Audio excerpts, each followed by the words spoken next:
Hi, it's Hasbe here with WTI, and who doesn't love Mexican candies?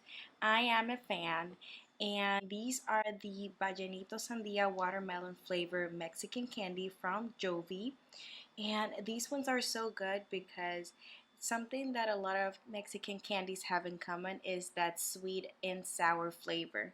And this is not the exception. This is a watermelon and chili flavored hard candy filled with a soft caramel, and this is a pack of 17 individually wrapped candies, which is great, I think, for kids' parties or any occasion. Sometimes I crave for something sweet and salty at the same time, and these ones are it. I love the balance of flavors of the watermelon and the salty taste to it. It's a pretty decent size hard candy, and I think not only kids but adults enjoy them because I do a lot.